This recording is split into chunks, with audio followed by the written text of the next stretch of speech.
الحمدللہ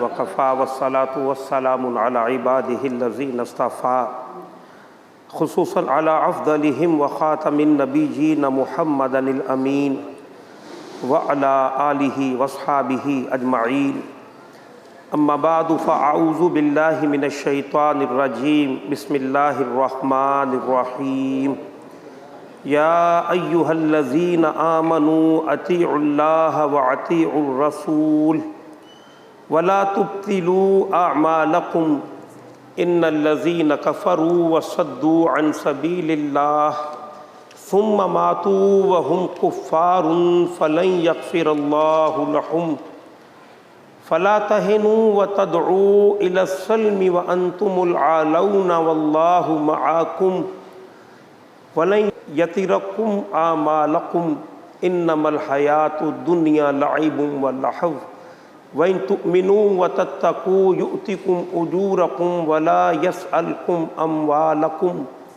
صدق اللہ العظیم وصدق رسولہ الکریم رب اشرح لی صدری ویسر لی امری واحلل عقدۃ من لسانی یفقہوا قولی اللہم ارنا الحق حقا وارزقنا اتباعہ وارنا الباطل باطلا وارزقنا اجتنابہ اللہم الہمنا رشدنا وعذنا من شرور انفسنا آمین یا رب العالمین اللہم صلی علی محمد وعلی آل محمد وبارک وسلم۔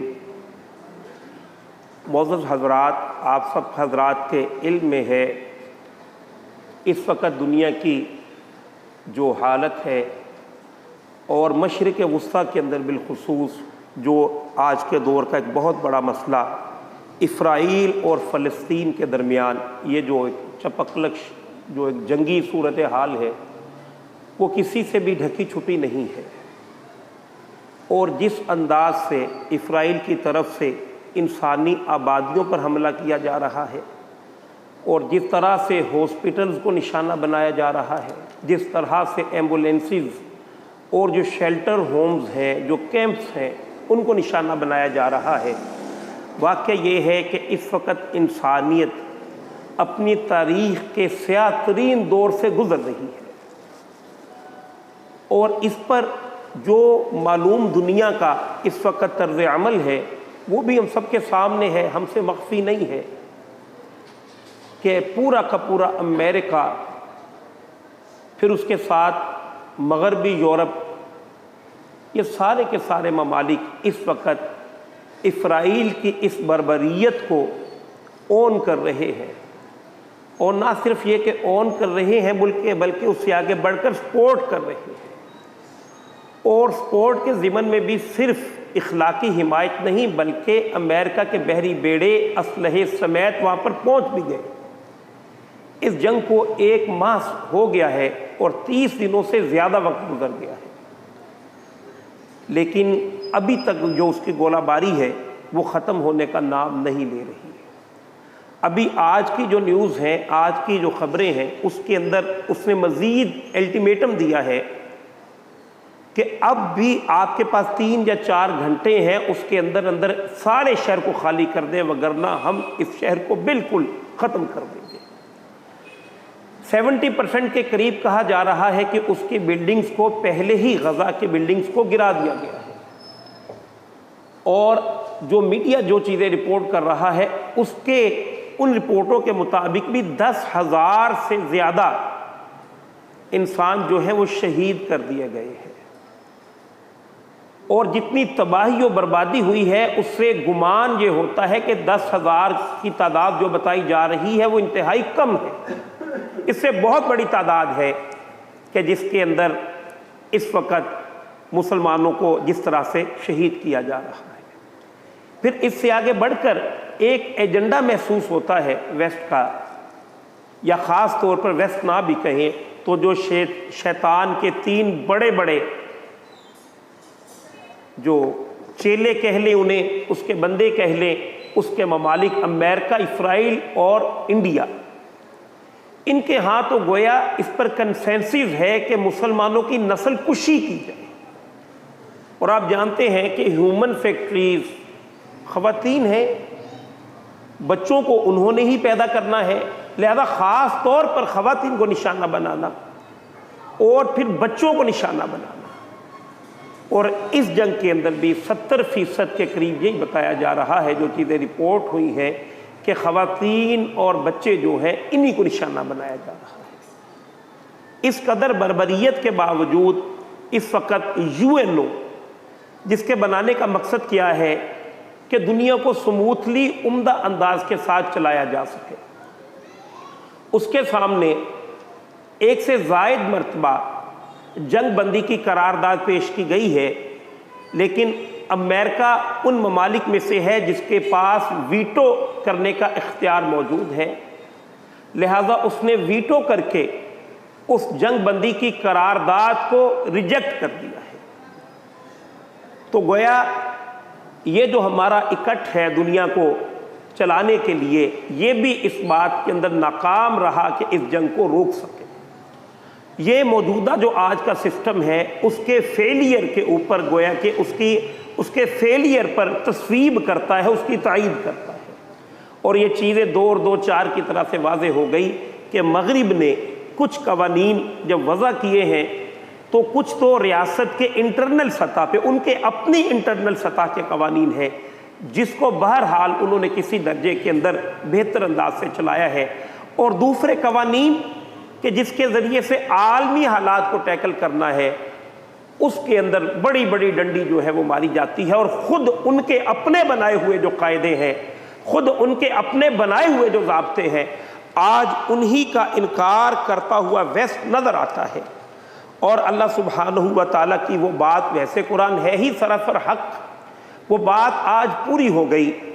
اللہ سبحانہ و تعالیٰ نے 2 مقامات پر قرآن کریم کے اندر، ایک سورہ توبہ کی آیت نمبر 8 ہے اور ایک سورہ الممتحنہ کی آیت نمبر 2، حاتب ابن ابی بلتع رضی اللہ تعالیٰ عنہ کا واقعہ ہے پس منظر میں، وقت کی قلت ہے میں پورا نہیں سنا رہا۔ بہرحال جب اللہ کے نبی صلی اللہ علیہ وآلہ وسلم نے مکہ پر چڑھائی کرنے کا ارادہ کیا تو آپ کا یہ معمول ہوا کرتا تھا کہ خاموشی کے ساتھ آپ کسی چڑھائی کی تیاری کیا کرتے تھے۔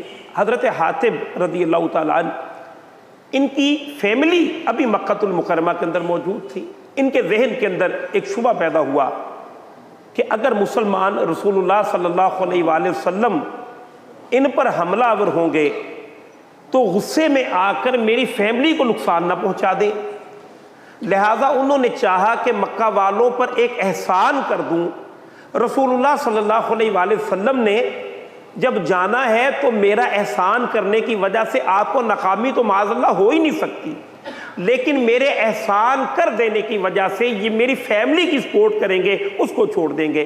لہٰذا انہوں نے کیا کیا کہ انہوں نے حضور صلی اللہ علیہ وآلہ وسلم کی چڑھائی کی خبر مکہ المکرمہ کے لوگوں کو دینے کی کوشش کی اور ایک خط ان کے نام لکھ دیا۔ رسول اللہ صلی اللہ علیہ وآلہ وسلم کو اللہ نے وحی کے ذریعے سے آگاہ فرما دیا، اور اس سے آگے بڑھ کر حضور صلی اللہ علیہ وآلہ وسلم نے ایک اپنا چھوٹا سا وفد مقرر کیا، اور وہ جو وفد ہے اس نے جا کر وہ خط جو ہے وہ برآمد کر لیا۔ اس کے بعد آپ پیش ہوئے رسول اللہ صلی اللہ علیہ وآلہ وسلم کی عدالت کے اندر، تو اللہ سبحانہ و تعالیٰ کی طرف سے ان کے لیے کچھ احکامات آئے۔ اللہ تعالیٰ ارشاد فرماتے ہیں، پہلے تو یہ بات بیان فرمائی کہ تم جہاد اور قتال کے لیے مکہ سے مدینہ آئے ہو تو تمہارے دلوں کے اندر سب سے زیادہ اللہ سبحانہ و تعالیٰ ہی کی محبت، الفت اور اسی نظریے کے قیام کی چاہت و کاوش ہونی چاہیے۔ اور دوسری بات، عالم کفر کو ایکسپوز کیا اللہ تعالیٰ نے۔ آپ ارشاد فرماتے ہیں اِن یسکفوکم یکون لکم عَدَاء، اے مسلمانوں آج تمہارا پلڑا بھاری ہے، حضور مکہ پر چڑھائی کا ارادہ رکھتے ہیں، اگر کہیں ایسی کیفیت ہو جائے کہ یہ تم پر غالب آ جائیں تو یہ اپنی دشمنی کو تمہارے سامنے شو کریں گے۔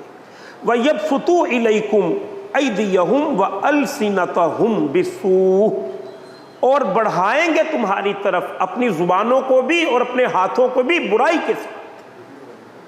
اگر ان کے پاس اختیار ہوگا تو یہ عالم کفر جو قاعدے، جو ضابطے انہوں نے وضع کیے ہوں گے خود ہی توڑیں گے۔ اور سورہ توبہ کی آیت نمبر 8 کے اندر تو کہا کسی قانون کا کوئی لو لحاظ نہیں رکھیں گے۔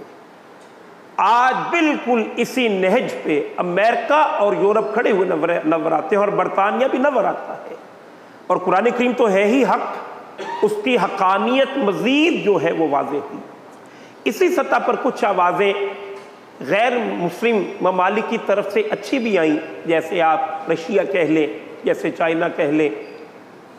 ان دونوں کے بارے میں بھی اگر چیزوں کو کیٹیگرائز کریں تو آپ ان کو دو حصوں کے اندر تقسیم کر سکتے ہیں۔ ایک ہے عالم کفر کے ارباب اقتدار، حکمران طبقہ، وہ تو پوری طرح سے اسرائیل کی سپورٹ کے لیے کھڑا ہے، جبکہ عام عوام الناس کی کیفیت مختلف ہے، اور ایون کہ خود امریکہ کے اندر بھی بڑے بڑے مظاہرے ہیں جو فلسطینیوں کے حق کے اندر نکلے ہیں، لیکن زمام کار جن کے پاس ہے ان کا ایجنڈا جو ہے وہ مختلف ہے۔ دوسری بات چائنا اور رشیا، ان کے بارے میں بھی ہمارا تبصرہ اتنا ہی ہے کہ کبھی بھی یہ جنگ کے اندر نہیں کودیں گے۔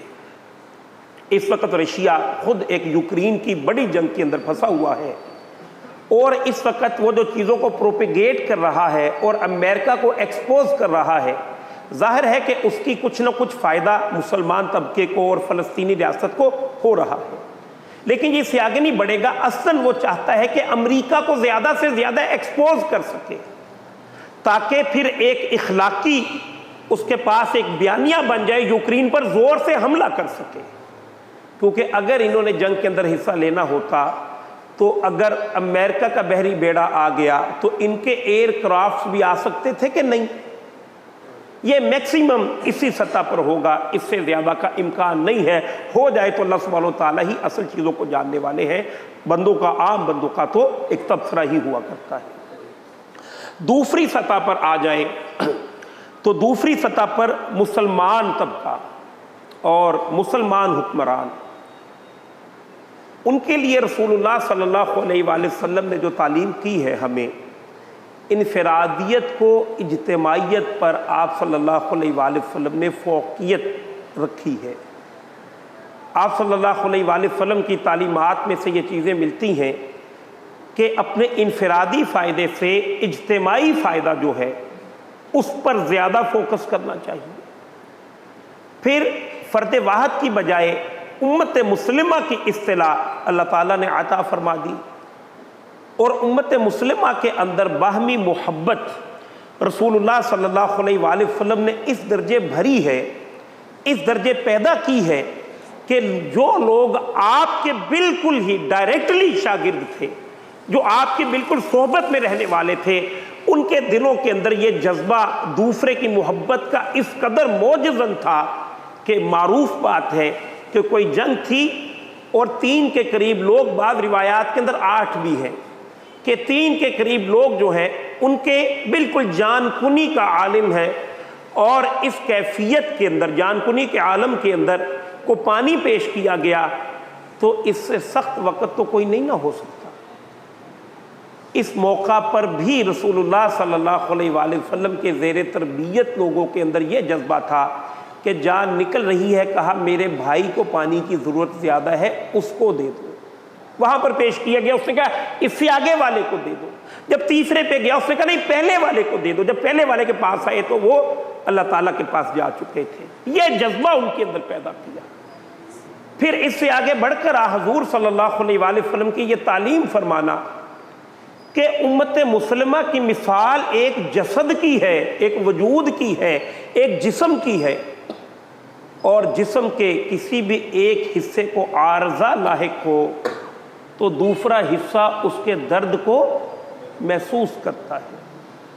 آپ کا صرف نیل ہی اللہ نہ کرے ٹوٹ جائے، آپ کے پورے وجود کو نڈھال کر کے رکھ دے گا، ہے ایسا کہ نہیں؟ پھر اسے آگے بڑھ کر حضور صلی اللہ علیہ وآلہ وسلم کا یہ تعلیم کرنا کہ جو کوئی اپنے کسی مسلمان بھائی کی کوئی دنیاوی حاجت پوری کرنے میں لگ جاتا ہے، اللہ سبحانہ و تعالیٰ اس کی اخروی حاجت کو پوری کرنے میں لگ جاتا ہے۔ جو کوئی شخص دنیا کے اندر کسی مسلمان کی بھلائی کے کام میں لگتا ہے، اللہ اس کے کام میں لگ جاتا ہے، گویا اس کے کاموں کو اللہ تعالیٰ سمیٹ دیتا ہے۔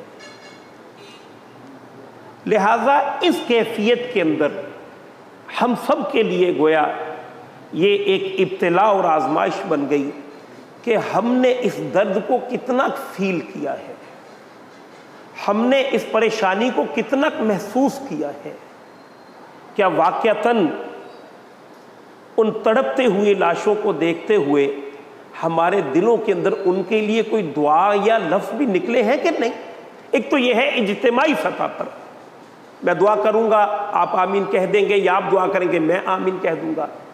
ذرا اپنے دلوں کے اندر جھانک کر خود ہی اس سوال کا جواب لیجئے، کبھی 2-2:30 بجے اٹھ کر کسی کو اللہ تعالیٰ کی طرف سے یہ توفیق ملی ہے کہ ان کے لیے خاص دعا کرے اپنی تنہائیوں کے اندر جب کوئی دیکھنے والا نہ ہو؟ کیا کبھی میری آنکھوں سے ان کے لیے کوئی 2 قطرے آنسوؤں کے نکلے ہیں؟ ہمارے روزمرہ کے اخراجات، ہماری جو زندگی گزارنے کے اندر جو بڑی بڑی عیش پر مبنی رسومات ہیں، ان کے اندر کچھ کمی آئی ہے؟ ہماری ہوٹلنگ کچھ کم ہوئی کہ ہم ان پیسوں کو ان مظلوموں تک پہنچا سکیں؟ ایسا ہے؟ اگر ہے تو پھر تو نور علی نور، اور اگر نہیں ہے تو پھر سوچنے کا مقام ہے۔ یہ سوال میرا بھی ہے اپنے آپ سے اور آپ سے بھی ہے۔ اس سے آگے چلے جائیے، حکمران طبقہ، حکمران طبقے کے حوالے سے اللہ سبحانہ و تعالیٰ کی طرف سے ہدایات کیا ہے؟ دیکھیے اللہ تعالیٰ نے قرآن کریم کے اندر 2 بادشاہ، ویسے زیادہ بادشاہوں کا تذکرہ ہے لیکن 2 بڑے آئیڈیل قسم کے بادشاہ زیادہ ہیں، ذوالقرنین کا تبصرہ بھی ہے، لیکن جن کو اپوائنٹ کیا گیا بادشاہت کے لیے، ان میں ایک طالوت ہے، یہ بنی اسرائیل کے بڑے بادشاہ تھے، داؤد علیہ السلام جو ہیں انہی کے جانشین تھے۔ ان کے ہاں جب مسائل پیدا ہوئے تو انہوں نے اللہ تعالیٰ سے وقت کے نبی کے ذریعے سے جہاد کی اجازت مانگی۔ اب جہاد کی اجازت کی ضرورت تھی تو امیر کی بھی ضرورت تھی، تو امیر کے لیے اللہ تعالیٰ نے ایک بڑھئی، لکڑہارا کہہ لیں، ترخان کہہ لیں، اس کو پسند کیا۔ جب ان کو پسند کیا تو بڑے بڑے چودھریوں کو یہ بات ناگوار گزری کہ اصلاً تو ہم مستحق تھے حکمران بننے کے۔ اللہ نے وہاں پر ارشاد فرمایا کہ اس کے اندر 2 وصف ایسے ہیں جس کی بنیاد پر یہ تمہاری امارت کے مستحق ہیں۔ نمبر 1 علم والے ہیں، نمبر 2 قوت والے ہیں، ان کا بدن جو ہے وہ قوی ہے۔ اسی طرح قرآن کریم میں سورہ یوسف کے اندر علیہ السلام، جب یوسف علیہ السلام نے اگرچہ کہ یہ پسندیدہ نہیں ہے، رسول اللہ صلی اللہ علیہ وآلہ وسلم نے اس چیز کو تعلیم فرمایا ہے کہ یہ پسندیدہ نہیں ہے کہ آپ خود عہدہ طلب کریں، لیکن جب بہت سارے انسانوں کی فوز و فلاح کا مسئلہ ہو، بہت سارے انسانوں کے حوالے سے کچھ شبہات پیدا ہو رہے ہوں، اور آپ اس بات پر قدرت رکھتے ہو کہ آپ سسٹم کو چلا لیں گے، تو پھر اجازت ہے کہ آپ لوگوں کی فوز و فلاح کو ملحوظ خاطر رکھتے ہوئے ڈیمانڈ کر دیں۔ لہذا یوسف علیہ السلام نے بھی جب شاہ مصر کے سامنے اپنے آپ کو پیش کیا ہے تو انہوں نے بھی کہا انی حفیظ علیم، یعنی میں ان خزانوں کے حوالے سے علم بھی رکھتا ہوں اور امانت دار بھی ہوں، حفاظت بھی کر سکتا ہوں۔ تو گویا سامنے بات کیا اسلام کے پوائنٹ آف ویو سے کہ حکمران وہ ہونا چاہیے جو اپنی رعایا، جو لوگ اس کے زیر دست ہیں، ان کے جملہ امور کو عمدگی کے ساتھ چلا سکے۔ حکومت حاصل کرنے کا مقصد اسلام کے پوائنٹ آف ویو سے بس اتنا ہی ہے کہ لوگوں کی بہبود، ان کی ترقی، ان کی بنیادی ضروریات آپ پوری کر سکیں، اس کے لیے آپ کے اندر صلاحیت موجود ہو۔ لیکن آج ہمارے حکمرانوں کا جو طرز عمل ہے وہ یوں محسوس ہوتا ہے کہ یہ مقصد ان کا ہے ہی نہیں۔ ان کا مقصد تو یہ ہے کہ اقتدار کو زیادہ سے زیادہ طول کیسے دے لے۔ غیرت جاتی ہے تو جائے، ایمان جاتا ہے تو جائے، لیکن اقتدار کو طول کیسے دے لے۔ وگرنہ کتنے جنگ کے علاوہ بھی کتنے آپشنز ہیں ان کے پاس آج۔ کیا حکمرانوں کے لیے یہ کام کرنا کوئی مشکل ہے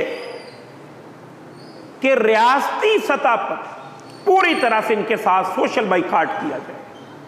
اسرائیل کی چیزوں کو ریاستی سطح پر دیکھیے، فیس بک پہ، سوشل میڈیا پر آپ اور میں چیزوں کو شیئر کرتے ہیں، یہ لسٹ ہے، یہ مت خریدیے، یہ خریدیے، اچھی بات ہے، اس کے اثر ہے، کرنا چاہیے، لیکن اس سے آگے بڑھ کر ریاست اگر اس بات کی ناراضگی کا اظہار یوں کرے کہ ہم ریاستی سطح پر آپ کی کسی چیز کو نہ خریدیں گے نہ بیچیں گے،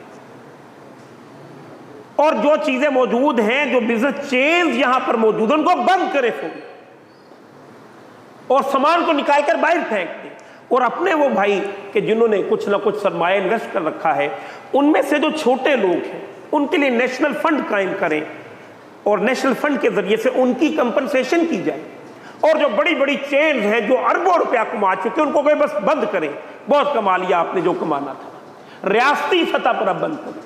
کتنی چیزیں ہیں کہ جو ویسٹ ہے مسلمان ممالک سے لیتا ہے، ان کے ہاں کھانے، ابھی حال ہی میں یوکرین کی جنگ جب چھڑی ہے تو اکثر و بیشتر یوکرین کے، یورپ کے جو ملک تھے وہ رشیا سے گیس لیتے تھے، اب گیس کا مسئلہ پیدا ہو گیا، سال پرانی بات ہے، قطر کی طرف رخ کرنا پڑا، پورے کے پورے یورپ نے، پاکستان بھی قطر سے گیس خریدتا تھا، اس سے زیادہ پیسے دے کر پاکستان سے پہلے ہی خرید لی،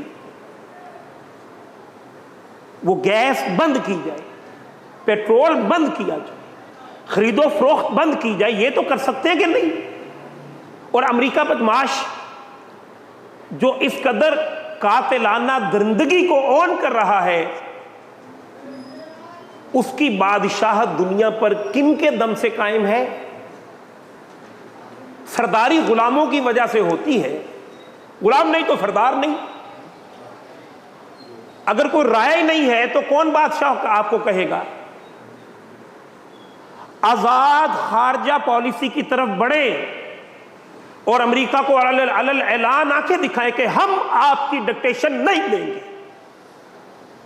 آپ انسانیت سے گرے ہوئے ہیں، آپ اس قدر درندگی کو بھی اون کر رہے ہیں، ہم آپ کو قطعا تسلیم نہیں کر سکتے، اور صرف اسی پہ اکتفا نہ کریں کہ ڈکٹیشن لینی چھوڑے، بلکہ جس سے اس کو تکلیف ہو، اس کی بادشاہت کو دھچکا لگے، گویا رشیا اور چائنا اگر اوپر جائے گا تو امریکہ لا محالہ نیچے آئے گا، ان کے ساتھ برابری کی سطح پر آپ خارجہ پالیسی جو ہے اس کا روڈ میپ تیار کریں، یہ حکمرانوں کے کرنے کے کام ہیں، یہ وہ چیزیں ہیں کہ جو وہ کر سکتے ہیں۔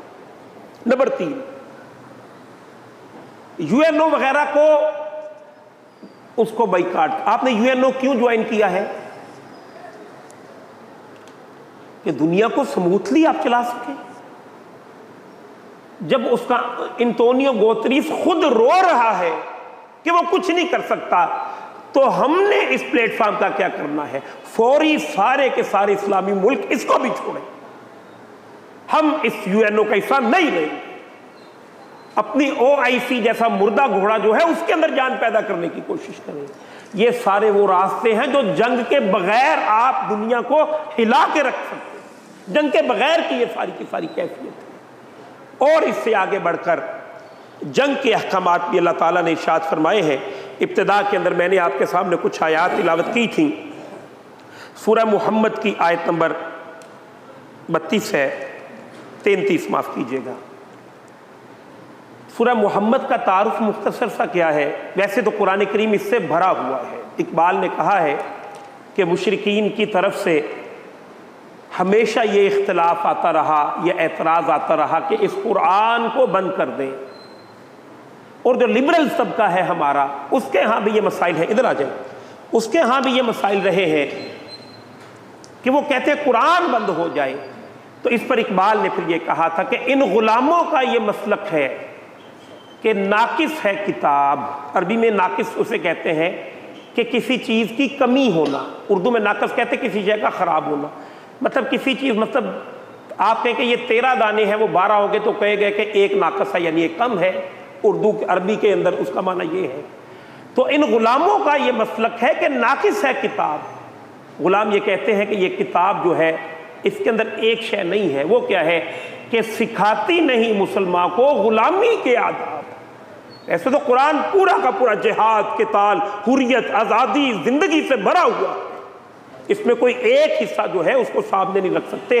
میں نے صرف ایک حصے کا سمجھیے کہ انتخاب کیا ہے، وگرنہ یہ تو کتاب زندہ ہے. یہ انسان کو غیرت مند بنانے والی کتاب ہے. اسی کتاب کے ذریعے تو حسین جیسا مرد حر پیدا ہوا. اسی کتاب ہی کی سمجھیے کہ یہ زندگی کی علامت ہے کہ جب سے یہ کتاب آئی ہے ایک طبقہ ہمیشہ سے استعمار، طاغوت، کفر کے خلاف کھڑا رہا ہے.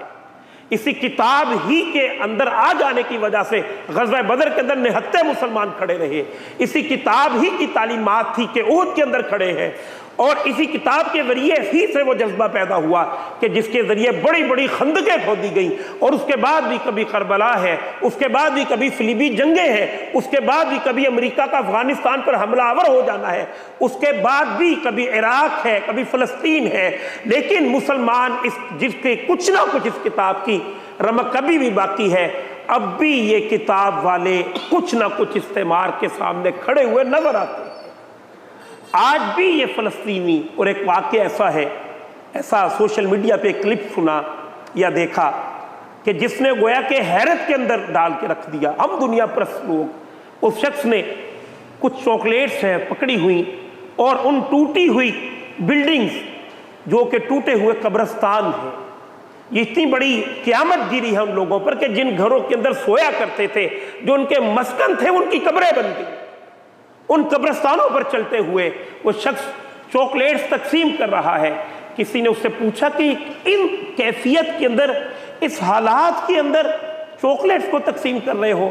اس نے آگے اپنی زبان کے اندر کہا کہ میرا خاندان شہید ہو گیا، اللہ نے انہیں شہادت کے مرتبے پر فائز کیا ہے، اس کی خوشی کا اظہار کر رہا. یہ وہ جذبہ ہے اس کتاب زندہ نے جو مسلمانوں کے دل کے اندر پیدا کیا ہے. اللہ تعالیٰ نے سورہ توبہ کے اندر اس کے حوالے سے ارشاد فرمایا، اے نبی آپ ان سے ارشاد فرمائیے، قل هل تربصون بنا الا احدى الحسنيين. اے نبی ان سے پوچھئے کہ تم ہمارے بارے میں کس چیز کا انتظار کر رہے ہو سوائے اس کے کہ دو بھلائیوں میں سے کوئی ایک بھلائی ہمیں مل جائے. دو بھلائیاں کون سی ہیں؟ ایک یہ، یا تو اس جنگ کے اندر مغلوب ہو کر شہید ہو جائیں اور دائمی زندگی حاصل کر لیں، دائمی نعمتیں حاصل کر لیں، یا دنیا کے اندر جنگ کے اندر فاتح ہو کر غازی بن جائیں. ہمارے لیے تو کوئی نقصان کا سودا ہے ہی نہیں، جبکہ تمہاری کیفیت کیا ہے؟ وَنَحْنُ نَتَرَبَّصُ بِكُمْ، اور ہم تمہارے بارے میں یہ گمان رکھتے ہیں، اس چیز کا انتظار رکھتے ہیں، آئیں یُصِیبُکُمُ اللَّهُ بِعَذَابٍ مِّنْ عِنْدِهِ، کہ ان قریب اللہ تعالیٰ تم پر اپنے ہاتھوں سے عذاب کرے گا، اپنی طرف سے عذاب کرے گا، او بِأَیْدِینَا، یا ہمارے ہاتھوں کے ذریعے سے تم پر عذاب کو مسلط کرے گا. گویا یہ فرق وہ ہے کہ جس نے اس زندہ قوم کے اندر ہمیشہ زندگی رکھی ہے. بہرحال اللہ تعالیٰ نے سورہ محمد کے ابتداء کے اندر مسلمانوں کو، یہ اس کتاب، اس سورہ مبارکہ کو سورہ قتال بھی کہا جاتا ہے، اور اس کے اندر قتال کہنے کا مطلب یہ ہے کہ آپ صلی اللہ علیہ وآلہ وسلم کی جد و جہد جب اپنے آخری مرحلے کے اندر جہاد اور قتال کی طرف بڑھی ہے تو یہ احکامات اللہ تعالیٰ نے عطا فرمائی. اطیعوا الرسول، اطاعت کرو اللہ تعالیٰ کی اور اللہ کے رسول کی. نمبر 2، وَلَا تُبْطِلُوا أَعْمَالَكُمْ، اور دیکھو اپنے اعمال کو ضائع مت کر دینا. خطاب کن سے ہے؟ آیت نمبر 33 سے اللہ تعالیٰ فرمایا، یا ایھا الذین آمنوا، اے وہ لوگوں جو ایمان لائے ہو، اطیعوا اللہ و اطیعوا الرسول، اطاعت کرو اللہ تعالیٰ کی اور اللہ تعالیٰ کے رسول کی. وَلَا تُبْطِلُوا أَعْمَالَكُمْ، اور دیکھو اپنے اعمالوں کو ضائع مت کرو. خطاب کن سے ہے؟ مسلمانوں سے ہے. اور یہ مسلمان وہ ہیں کہ جو آپ صلی اللہ علیہ وآلہ وسلم کے ساتھ عہد وفاداری نبھا چکے ہیں. اب کیا ہے؟ اب آپ کی تحریک نیکسٹ فیز کے اندر داخل ہو رہی ہے. اب جہاد بھی کرنا ہے. پہلے مارے کھائی ہیں، مارنا بھی ہے. پہلے ظلم سہا ہے، اب مداوع بھی کرنا ہے. اس میں پیچھے نہ ہٹ جانا، اپنے اعمال کو ضائع نہ کر لینا. وَلَا تُبْطِلُوا أَعْمَالَكُمْ، اپنے اعمال کو ضائع نہ کرنا.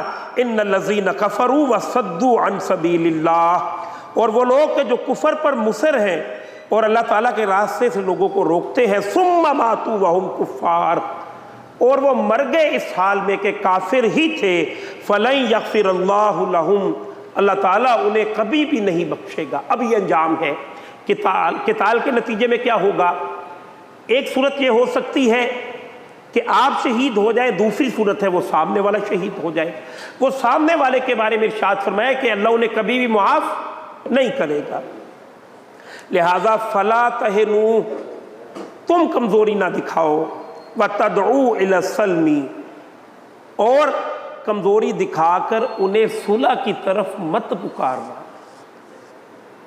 آگے جا کر اللہ تعالیٰ نے آخری صورتوں کے اندر یہ پیغام دیا ہے، الصلح خیر، صلح کے اندر خیر ہے۔ وہاں کیا فرمایا؟ وتدعوا الی السلم فلا تہنوا وتدعوا الی السلم، کہ صلح کی طرف مت بلاؤ ابھی۔ کیوں؟ آج کے دور کے اندر اگر ہم امریکہ سے صلح کریں تو کیا برابری کی سطح پر صلح ہو سکتی ہے اس کا کوئی امکان؟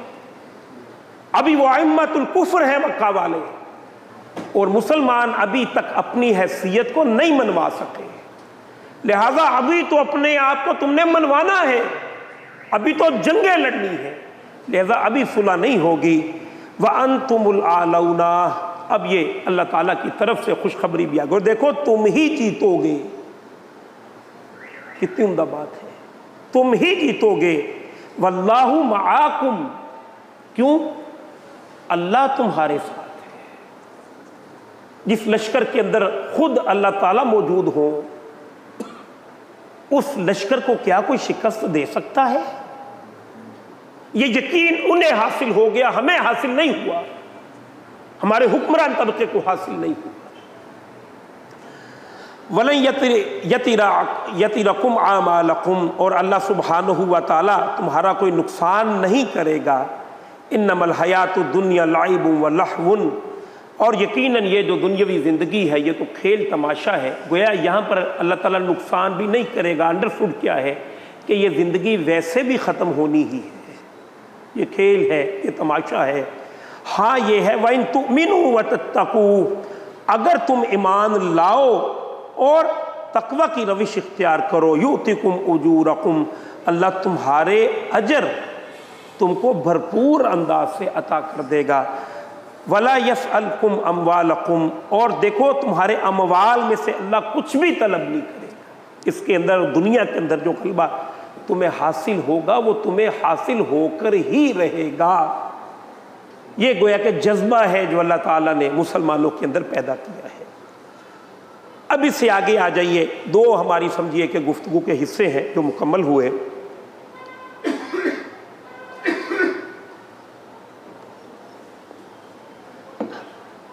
پہلے حصے کے اندر دنیا کی کیفیت اور حالات جو ہیں غیر مسلم دنیا کی، اس کی کچھ نہ کچھ باتیں میں نے آپ کے سامنے رکھ دیں۔ دوسرے حصے کے اندر مسلمان کی تاریخ کچھ نہ کچھ آپ کے سامنے آ گئی، اور مسلمانوں کے لیے کرنے کے کچھ کام جو ہے کسی درجے میں آپ کے سامنے میں نے بات رکھی۔ اب تیسری بات کہ اصلاً اسرائیل اس جنگ کو بھڑکا کر کرنا کیا چاہتا ہے، اصلاً اس کا مطلوب و مقصود کیا ہے۔ دیکھیے ایک طبقہ تو وہ بھی ہے، ویسٹ کہہ لیں، جن کے پاس ایک جواز موجود ہے کہ حماس کو کیا ضرورت پڑی تھی حملے کرنے کی، یہ ہے بات کہ نہیں۔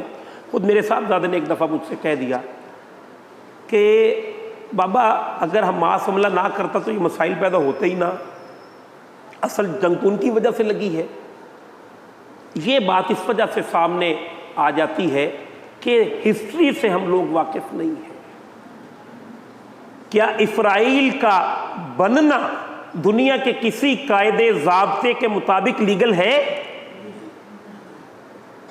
کیا اس نے علاقے پہ قبضہ نہیں کیا ہوا؟ کیا وہ آئے دن روزانہ ان کے گھروں پر بمباری نہیں کرتے؟ کیا صرف یہی حملہ جو حماس نے کیا ہے اس کے بعد ہی انہوں نے حملہ کیا ہے؟ اس سے پہلے مسلمانوں کو شہید نہیں کر رہے؟ مسجد اقصیٰ کے اندر نمازیوں پر ظلم نہیں کرتے رہے؟ اور کیا اپنے گھر کی حفاظت کرنا یہ ظلم ہے؟ پوری کی پوری دنیا کے اندر تمام ممالک کے اندر اپنی آزادی کی جنگ کرنے کو عزت کی نگاہ سے دیکھا جاتا ہے۔ حماس نے اگر اپنے حملے کیے ہیں تو اپنی جگہ کو بچانے کے لیے کیے ہیں۔ نمبر 2 سینیریو کیا ہے؟ اس وقت اسرائیل ہر طرح سے مسلمان ممالک پر پوری طرح سے قابض ہو چکا تھا، اور سعودیہ کے ساتھ جو ڈیولپمنٹ کے اس کے بڑے بڑے منصوبہ جات بن رہے ہیں، اور وہاں پر نیتن یاہو نے جو نقشہ پیش کیا اس نقشے کے اندر اسرائیل تھا ہی نہیں۔ اسرائیل نے اپنے اس گویا کہ اپنے اس ایکٹ کے ذریعے سے اپنے آپ کو اپنی توجہ لوگوں کی طرف مبذول کروائی ہے کہ بھائی ہم ہیں، تم اسرائیل کے ساتھ نئے نئے معاہدے کر رہے ہو، اس کو تسلیم کرنے کے لیے جا رہے ہو، تو ہمارا کیا بنے گا، ہم کدھر گئے؟ اور بہرحال اس کے نتیجے سے ایک بات ضرور ہو گئی، جو کچھ گین کیا ہے فلسطین نے، کہ اب وہ پرامن ملک اسرائیل نہیں رہا۔ وہ دور دراز سے بھاگ بھاگ کر جو یہودی آ رہے تھے، اب ان کے لیے وہاں پر وہ جو ایک تصور ان کا تھا، اس کے حوالے سے کنٹروورسی بہرحال فلسطین نے پیدا کر دی ہے۔ یہ ان کا مطلب تھا۔ ہاں، اگلی بات کہ اسرائیل چاہتا کیا ہے۔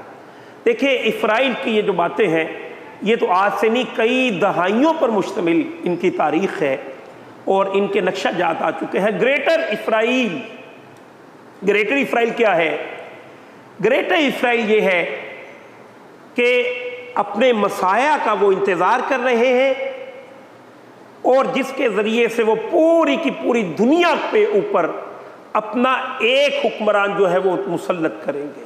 اس کے لیے نیو ورلڈ آرڈر یہ 2000 ہی کے اندر، آج سے کو 25 برس پہلے ہی کا آ چکا۔ اور یہ نیو ورلڈ آرڈر ہے کیا؟ پوری کی پوری دنیا کے لیے ایک آئین، مینیفیسٹو۔ ان کے پیش نظر کیا ہے کہ اب مسیح علیہ السلام، ان کا مسیح المسیح الدجال، کذاب دجال جو ہے وہ آئے گا، اور پھر یہ کہ دوبارہ فلسطین پر وہ دوبارہ 3rd ٹیمپل جو ہے اس کی تعمیر کریں، وہاں سے تابوت سکینہ کو نکالیں، اور وہاں پر جس تخت پر، جس پتھر پر بیٹھ کر جناب داؤد علیہ السلام نے پہلی دفعہ بادشاہت کا گویا کہ حلف اٹھایا تھا، عہد اٹھایا تھا، اس پر بیٹھ کر دوبارہ مسیح کے اوپر کے ہاتھ پر بیعت کی جائے، اور پورے کی پوری دنیا پر اسی نیو ورلڈ آرڈر کا ایجنڈا جو ہے وہ نافذ کر دیا جائے۔ ہاں، ایک بات ضمنی طور پر، آج دنیا کی ضرورت بھی ورلڈ آرڈر ہی ہے۔ دیکھیے، انسانی تاریخ کا اگر آپ جائزہ لیں تو انسانی تاریخ کے اندر آپ کو پتہ چلے گا کہ جب انسان کا آغاز ہوا ہے تو اس کی زندگی انفرادی حیثیت میں تھی، فرد واحد کی حیثیت سے۔ اب وہ اس سے بڑا ہے اجتماعیت کی طرف، تو اجتماعیت کا پہلا سمجھیے کہ ان کے پاس جو فیض آیا ہے وہ کیا ہے؟ قبیلوں کے اندر منقسم ہو گئے۔ انہی قبیلوں سے بڑھتے بڑھتے حضور صلی اللہ علیہ وآلہ وسلم کا جب دور آیا تو وہاں پر ریاستی سطح تک انسان پہنچ چکا تھا۔ کبھی تصور بھی نہیں تھا ریاستی سطح کا، لیکن پھر حضور کے دور کے اندر رومن امپائر، پرشین امپائر، بڑے بڑے ممالک، بڑے بڑے ملکوں پر محیط ایک بڑی بڑی امپائر اور ریاستیں بن گئی۔ حضور صلی اللہ علیہ وآلہ وسلم اس کائنات کے آخری رسول ہیں، اور آپ کی طرف سے یہ اعلان بھی ہے، آپ نے ارشاد فرمایا میں اور قیامت اس طرح سے آئے ہیں۔ گویا نبی کا ظاہر ہونا ایک بہت بڑا واقعہ ہوتا ہے۔ فرمایا کہ اب میرے بعد بڑا واقعہ جو ہوگا وہ قیامت ہی کا ہوگا۔ آخری پیغمبر ہے حضور صلی اللہ علیہ وآلہ وسلم، لہٰذا اللہ تعالیٰ کے علم میں تھا کہ اب دنیا اجتماعیت کی طرف جا رہی ہے، اب دنیا کو ایک گلوبل مینیفیسٹو چاہیے۔ لہذا اسی لیے جتنے بھی انبیاء، جتنے بھی پیغمبر آئے، وہ قومی پیغمبر تھے، وہ علاقائی پیغمبر تھے، کیونکہ اس دور کے اندر انسانیت کا عمرانی ارتقاء اتنا ہی ہوا تھا کہ قوموں تک پہنچے تھے۔ حضور صلی اللہ علیہ وآلہ وسلم کے دور مبارک کے اندر دنیا گلوبلائزیشن کی طرف جا رہی تھی، لہٰذا آپ کو گلوبل نبوت دی گئی۔ وما ارسلناک الا رحمۃ للعالمین، اے نبی ہم نے آپ کو نہیں بھیجا لیکن تمام جہان والوں کے لیے رحمت بنا کر۔ وما ارسلناک الا کافۃ للناس بشیرا ونذیرا، گویا انسانیت کی ضرورت تھی ورلڈ آرڈر، اس ضرورت کو انسان نے سمجھا ہے، لیکن اس کے ذریعے سے اپنی ہوائے نفس کے لیے کے ذریعے سے جو ورلڈ آرڈر بنا، ڈاکٹر صاحب فرمایا کرتے تھے وہ جیو ورلڈ آرڈر ہے، جو اصل شیطان کا ایجنڈا ہے۔ اور آج سے 15 صدیاں قبل اللہ تعالیٰ نے نیو ورلڈ آرڈر، جو اصل اللہ تعالیٰ کا ورلڈ آرڈر ہے، رسول اللہ صلی اللہ علیہ وآلہ وسلم کے ذریعے بھیج دیا تھا، عطا کر دیا تھا۔ اصلاً اس کی ضرورت تھی، لیکن اس کے برعکس شیطان یہاں پر ایک اپنا نیو ورلڈ آرڈر ہے، اس کا اطلاق چاہتا ہے۔ اور اسی کے تحت اسرائیل سمجھے کہ اس وقت شیطان کا سب سے بڑا اعلی کار ہے، سب سے بڑا اعلی کار اس وقت کا شیطان کا یہود ہے، اور یہود نے گریٹر اسرائیل کے ذریعے پھر دنیا کے اوپر پورا کا پورا راج کر کے اور نیو ورلڈ آرڈر جو ہے اس کے ایجنڈے کو نافذ کرنا ہے۔ اس وجہ سے اس جنگ کو ابھی مزید بھڑکایا جائے، یہ جنگ ابھی بعض جو ہے وہ نہیں آئے گی۔ ہاں یہ تو ہے جیسے لکھا وَمَكَرُوا وَمَكَرَ اللَّهُ، ایک چال تو ان کی ہے لیکن ایک تدبیر اللہ کی بھی ہے۔ وَاللَّهُ خَيْرُ الْمَاكِرِينَ، اور اللہ تعالیٰ کی تدبیر سب سے قوی ہے، سب سے بہتر ہے۔ اور اللہ تعالیٰ اپنے گویا کہ وَاللَّهُ غَالِبٌ عَلَىٰ أَمْرِهِ، اللہ تعالیٰ اپنے امر کے اوپر غالب ہے۔ لہذا یہی وجہ ہے کہ اللہ کے نبی صلی اللہ علیہ وآلہ وسلم نے ارشاد فرمایا ہے، آخری دور کے اندر 5 ادوار رسول اللہ صلی اللہ علیہ وآلہ وسلم نے گنوائے، اور ان 5 ادوار کے اندر آخری جو دور ہے علی منہاج النبوہ، خالص نبوت کے طرز پر خلافت، اس کے دروازے پہ ہم کھڑے ہیں۔ لیکن اس تک رسائی پہنچنے کے لیے چند چیزیں جو ہیں وہ احادیث کی روشنی میں آپ کے سامنے رکھنا چاہتا ہوں۔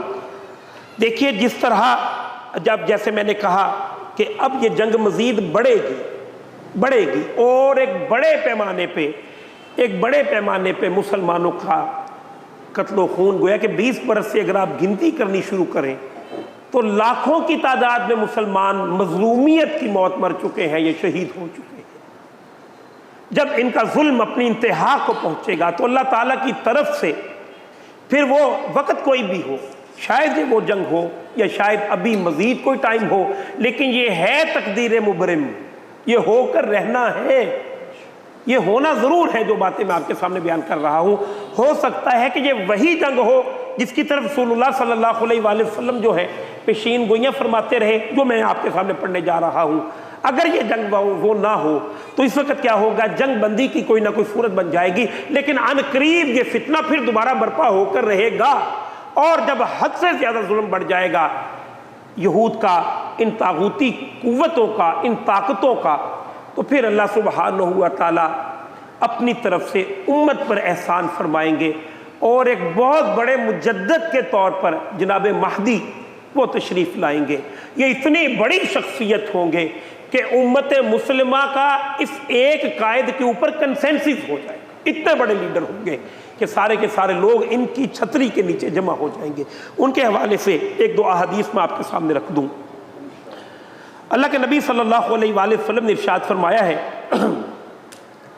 کہ آخری امت یعنی دنیا ختم نہیں ہوگی، اس سے پہلے ایک خلیفہ ضرور دنیا کے اندر تشریف فرما ہوں گے، اور آپ صلی اللہ علیہ وآلہ وسلم نے ارشاد فرمایا ہے کہ ان کا نام وہی ہوگا جو میرا نام ہے، اور ان کے والد کا بھی وہی نام ہوگا جو میرے والد کا نام ہے۔ اور بعض روایات کے اندر اگرچہ کہ یہ کمزور ہے کہ ان کی والدہ کا نام بھی وہی ہوگا جو میری والدہ کا۔ اور پھر فرمایا کہ اللہ سبحانہ و تعالیٰ ان کے ذریعے سے مسلمانوں کو دنیا پر غلبہ عطا فرمائے گے۔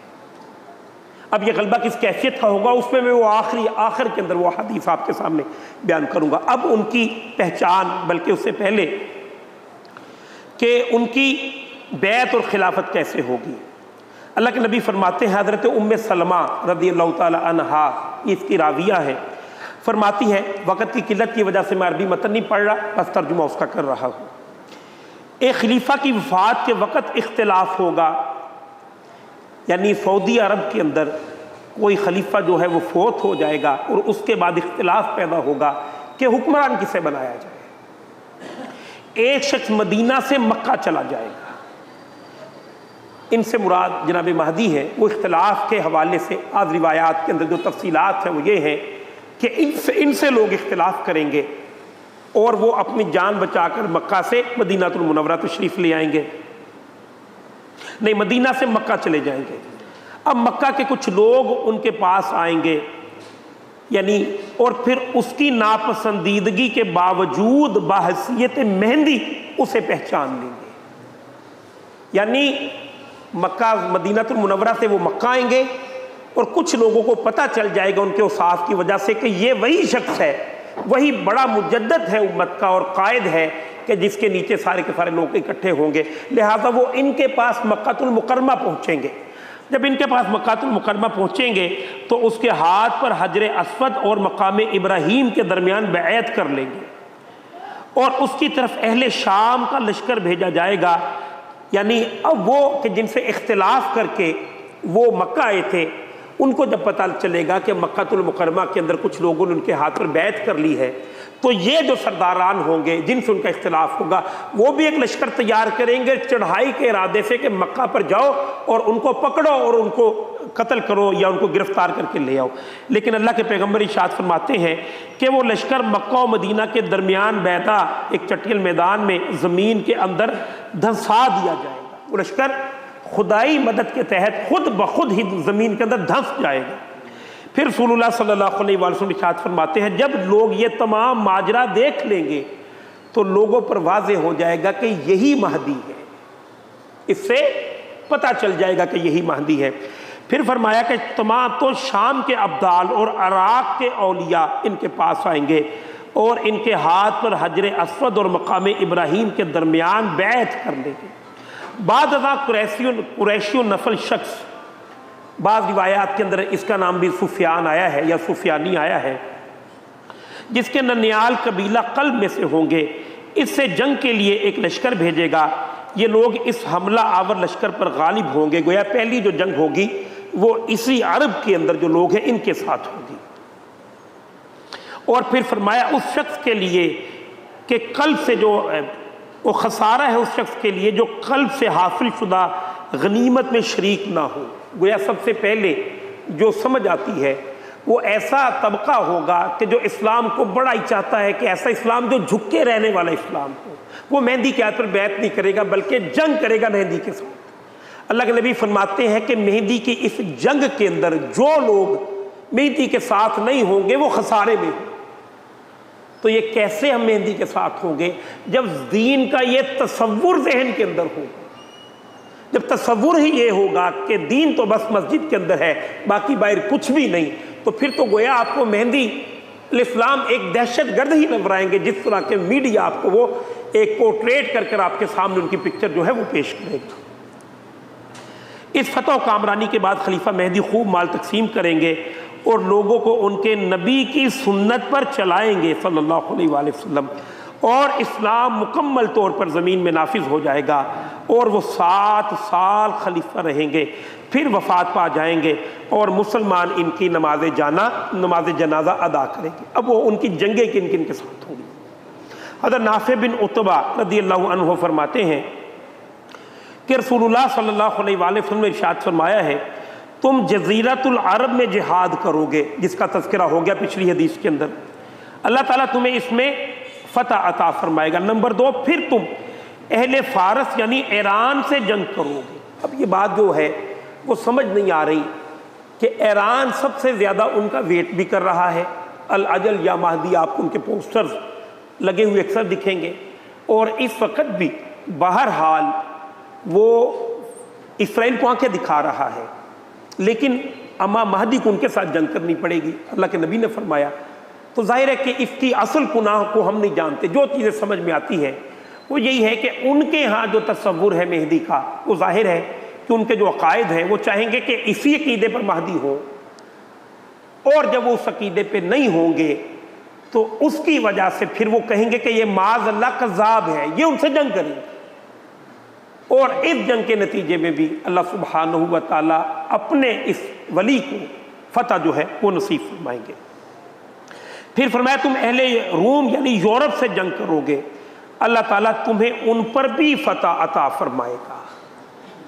اب یہ محسوس ہوتا ہے کہ جو اسرائیل بہت زیادہ جنگ بڑھکائے گا، امریکہ وغیرہ، تو سب سے پہلے جو 3 بڑی بڑی شخصیات اس میں سے مہدی آئیں گے، اور جب مہدی غالب آ جائیں گے تو پھر ان میں سے ایک بڑا یہودی، بڑا قوی یہودی یعنی دجال جو ہے وہ کھڑا ہوگا۔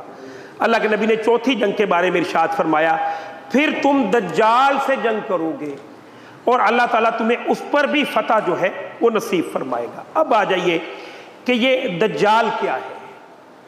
دیکھیے اس جنگ کے نتیجے میں، اس فتنے و فساد کے نتیجے میں جب یہود بالکل کمزور پڑ جائیں گے، ایک طویل حدیث ہے حضرت تمیم داری رضی اللہ تعالیٰ عنہ کی، وہ میں نہیں سنا رہا، ہاں اس کے تعارف کے لیے، بلکہ سوشل میڈیا سے آپ سب لوگ واقف ہیں، اس کے تعارف کو آج جانتے ہیں۔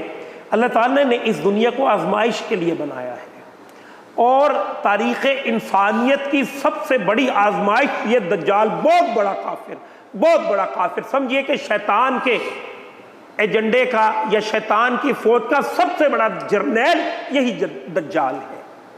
یہ پھر اپنے ساتھیوں کو، اپنے یہودیوں کو اور اس نیو ورلڈ آرڈر جو اصلاً شیطانی ایجنڈا ہے، ان کو قائم کرنے کے لیے وہ اس کا ظہور ہوگا اور وہ باہر آئے گا۔ اللہ کے نبی صلی اللہ علیہ وسلم، وہ میں نے حدیث سنا دی کہ اللہ تعالیٰ جناب مہدی کو اس پر بھی فتح دیں گے۔ اب اس کے نشانی کے حوالے سے دو تین احادیث میں آپ کے سامنے رکھ دوں۔ حضرت معاذ بن جبل رضی اللہ تعالیٰ عنہ سے روایت ہے کہ بیت المقدس کا آباد ہونا مدینہ کی خرابی کا باعث ہوگا۔ گویا یہ جو گریٹر اسرائیل ہے، اس کا کچھ نہ کچھ بن جانا جو ہے وہ ہوگا، کسی درجے میں یہ آباد ہو جائے گا، اور مدینہ منورہ کی خرابی بڑی جنگ کا باعث ہوگی، اور بڑی جنگ قسطنطنیہ کی فتح کا باعث ہوگی۔ معلوم ہوتا ہے کہ اس جنگ کے اندر جناب مہدی جو ہے وہ شامل ہو چکے ہوں گے، اور جب پوری طرح سے وہ غالب آ جائیں گے تو اب اس کے بعد قسطنطنیہ کی فتح جب بالکل مغلوب ہو جائیں گے یہودی، تو فرمایا کہ یہ خروج دجال کا باعث ہوگا۔ اب جو دجال ہے وہ نکلے گا، اور یہ تو پھر سمجھیے کہ 1-1.5 سال جو بھی اس کا وقت بنتا ہے، اس وقت کے اندر پھر جس قدر تباہی ممکن ہوگی یہ تباہی کو پھیلائے گا، اور حد درجے ظلم جو ہے یہ کرے گا، اور وہ آزمائش جو ہے وہ سب سے کڑی آزمائش ہوگی۔ ہم تو خواہش رکھتے ہیں کہ وہ ہمارے دور میں آ جائے، اگرچہ کہ رسول اللہ صلی اللہ علیہ وآلہ وسلم نے اپنی روایات کے اندر ارشاد فرمایا ہے کہ دیکھو تم میں سے جو کوئی بھی دجال کے بارے میں خبر پائے وہ اس کے قریب مت جائے، اور پھر خدا کی قسم انسان اپنے آپ کو مومن سمجھتا ہوگا، گویا اس گمان سے جائے گا کہ مجھے کیا فرق ہے، میرے سامنے تو یہ ساری کی ساری چیزیں جو ہیں وہ موجود ہیں، لہذا اگر میں پہچان گیا اس سے تو میں اس کی اطاعت نہیں کروں گا۔ اللہ کے نبی فرماتے ہیں جو بھی جائے گا اس کی اطاعت کر لے گا، اس کے پاس ایسی چیزیں ہوں گی جو انسپائرڈ کر کے رکھ دیں گی، متاثر کر لیں گی انسان کو۔ ہاں رسول اللہ صلی اللہ علیہ وآلہ وسلم نے یہ ارشاد ضرور فرمایا ہے کہ جو شخص جمعے کے دن سورہ الکہف کا اہتمام کرتا ہے، اللہ تعالیٰ اس کو دجال سے محفوظ رکھیں گے، اور کم از کم جو ابتدائی 10 آیات یا بعد نے کہا پہلا رکوع اور آخر رکوع یہ بھی پڑھ لے، اور بعض روایات کے اندر تو گویا اللہ تعالیٰ کے احسانات کی انتہا کہ پہلی 3 آیات بھی پڑھ لے، تو اللہ سبحانہ و تعالیٰ اس بڑے فتنے سے اور بڑی آزمائش سے اسے محفوظ رکھے گا۔ اس کے بعد کی جو کیفیت ہے کہ جب دجال آ جائے گا اور اس دجال کے ساتھ پھر جنگ ہوگی جناب مہدی کی، پھر وہاں پر آپ کا اور میرا جو ہے وہ رول ہے۔ رسول اللہ صلی اللہ علیہ وآلہ وسلم نے ارشاد فرمایا کہ یہ جو آخری مجدد ہوں گے اور ان کی جو آخری لڑائی ہے، جو لڑائی اصلاً دجال کے خلاف ہوگی، فرمایا ان کی مدد کے لیے، ان کی حمایت کے لیے فوجیں یہاں سے جائیں گی، پورا افغانستان اور پاکستان کی ٹرینڈ آرمی کہہ لیں، اور پھر اس کے پاس جو اللہ تعالیٰ نے اسلحہ دے رکھا ہے، یہ ساری کی ساری نعمتیں ایک وقت آئے گا کہ ایک اچھی جگہ پر استعمال ہوگی۔ لیکن اس سے پہلے کرنے کا کام کیا ہے؟ اس سے پہلے کرنے کا کام یہ ہے کہ اس اسٹیٹ کو اسلامی اسٹیٹ بنایا ہوا ہو۔ اگر یہ اسٹیٹ اسلامی نہ ہوئی اور اتنی ہی اسلامی ہوئی جتنا کہ میں ہوں، یعنی مفاد پرست مسلمان ہوں نا میں، ایسے ہی اسٹیٹ بھی ہے اگر، تو پھر کیفیت یہی ہوگی کہ زیادہ سے زیادہ بلکہ پریس کانفرنس بھی نہیں کی گئی. پریس کانفرنس علماء، حکمران تو درکنار، علماء کی طرف سے بھی سانجھی پریس کانفرنس جو ہے وہ نہیں آئی.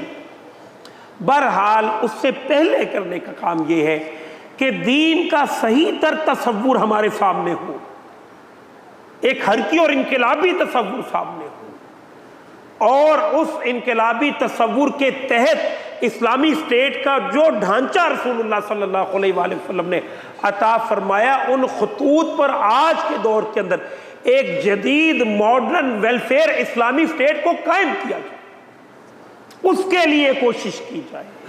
تب وہ جو آخری مارکا سجنے والا ہے اس میں آپ اور میں جو ہے وہ شامل ہو سکیں گے. نمبر 2، یہ تو تقدیر مبرم ہے جیسے میں نے پہلے کہہ دیا، اگر ہم اس کے لیے کوشش نہ بھی کریں، واللہ غالب علی امرہ، اللہ اپنے امر پر غالب ہے، اللہ یہ کام کر لے گا، خسارے میں آپ اور میں رہ جائیں گے. یہ بھی اتنی بڑی آزمائش کا وقت ہے اور اتنے ہی بڑے اجر کا موقع ہے کہ جتنا اجر رسول اللہ صلی اللہ علیہ وآلہ وسلم کے ساتھیوں کو میسر آیا. حضور صلی اللہ علیہ وآلہ وسلم نے خود ارشاد فرمایا، ان فتنوں کی جنگوں کے اندر جو لوگ جناب مہدی کے ساتھ مل کر کھڑے ہوں گے، اللہ ان کو اتنا ہی اجر عطا فرمائے گا جتنے بدر کے شہداء کو عطا فرمائے. یہ ذرا تصور سامنے رکھیں. اب یہ ہے کہ کام، پھر یہ جو آخری جنگ ہوگی، اور اس کے اندر پھر روایات کے اندر ہے کہ اللہ کے نبی صلی اللہ علیہ وآلہ وسلم نے ارشاد فرمایا ہے، ایک خطبہ ہے جناب مہدی کا، دجال پوری طرح سے غالب ہو چکا ہوگا. یہ شام کے اندر، دمشق کے اندر بلکہ ایک خطبہ ارشاد فرمائیں گے عشاء کے بعد کہ جس کے پاس 2 روٹیاں ہیں وہ ایک کسی بھائی کو دے دو، جس کے پاس 2 کپڑے ہیں وہ ایک کسی بھائی کو دے دو. اشارہ کیا ہے کہ گویا صبح جو آخری مارکا دجال کے ساتھ ہوگا اس میں شاید مسلمان سارے کے سارے شہید ہو جائے، لیکن رسول اللہ ارشاد فرماتے ہیں کہ صبح فجر کے لیے اذان کہی جائے گی، جماعت کا وقت ہوگا، پورا لشکر جماعت کے لیے کھڑا ہوگا کہ اللہ تعالیٰ کے اذن سے جناب مسیح عیسیٰ علیہ السلام 2 فرشتوں کے کاندھوں پر ہاتھ رکھتے ہوئے دمشق کی جامع مسجد کے مینار پر اتریں گے، اور آپ علیہ السلام جناب مہدی کے پاس تشریف لائیں گے.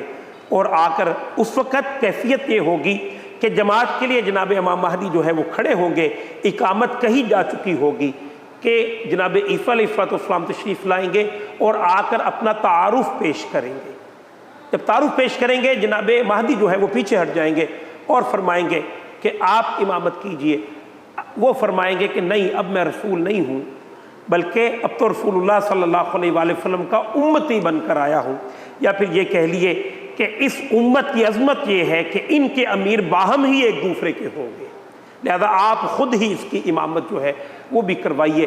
پھر اس کے بعد دونوں مل کر جنگ ہوگی، جس کا نتیجہ یہ نکلے گا کہ پوری کی پوری دنیا جو ہے وہ کفر و شرک کی گندگی اور علائشوں سے پاک کر دی جائے.